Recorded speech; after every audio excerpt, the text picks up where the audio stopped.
போறியாடி Raju? First day school போறியா?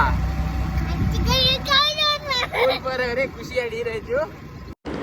ரித்து first day school போன video தான் இது. ஸோ அவனுக்கு பார்த்தீங்கன்னா ஸ்கூலுன்னு தெரியல, அவன் பார்க்குன்னு நினச்சிட்டு ஓவர் எக்ஸைட்மெண்ட்டில் விளையாட ஆரம்பிச்சிட்டான். நான் அதுதான் கேட்பேன்னு சொல்லி அவங்க மேம் கிட்ட பொறுப்பு ஒப்படைச்சிட்டு நான் வெளியே வந்துட்டேன். மேம் கொஞ்சம் நேரம் சறுக்கிறதுல எல்லாம் விளையாட கூப்பிட்டாங்க. அதுக்கப்புறம் வா கிளாஸ் ரூம் போகலான்னு சொல்லி கூட்டிகிட்டு போயிட்டாங்க. சரி கூட்டிகிட்டு போய் ரொம்ப நேரம் ஆச்சுன்னு சொல்லி எனக்கு மனசு கேட்கல. நான் மேம் கிட்ட ஃபோன் கொடுத்து மேடம் கொஞ்சம் வீடியோ எடுத்து தர முடியுமான்னு கேட்டேன். அவங்களும் உள்ளே இருக்கிற எல்லா ஸ்டூடெண்ட்ஸையும் வீடியோ எடுத்து கொடுத்தாங்க. ஸோ வெளியே நிறைய பேரண்ட்ஸ் இருந்தாங்க, அவங்களும் இந்த வீடியோ ஷேர் பண்ணுன்னு சொல்லி எங்கிட்டேருந்து வாங்கிட்டாங்க. ஸோ இதில் பார்த்தீங்கன்னா யூனிஃபார்ம் போட்டுக்கிறவங்க எல்லாருமே ப்ரீகேஜி, கலர் ட்ரெஸ் போட்டுக்கிறவங்க எல்லாருமே ப்ளே ஸ்கூல். ஸோ எல்லாருக்குமே ஃபஸ்ட் டே. ஸோ எல்லாருமே ஒவ்வொருத்தங்க ஆக்டிவிட்டி பண்ணிட்டு இருந்தாங்க, ஒவ்வொருத்தங்க விளையாண்டுட்டு இருந்தாங்க, ஒவ்வொருத்தங்க ஸ்நாக்ஸ் சாப்பிட்டு இருந்தாங்க. ஒரு குழந்தைங்க அழுதுட்டு இருந்துச்சு. இது முடிச்சதுக்கப்புறம் மறுபடியும் அவங்க விளையாடுறதுக்கு வெளியே கூட்டிகிட்டு வந்துட்டாங்க.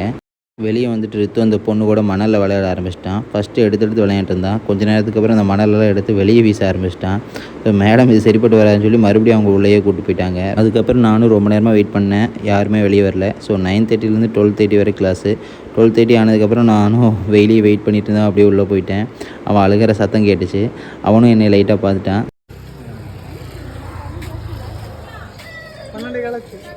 கூப்பிட்டு வந்து சரிம்மா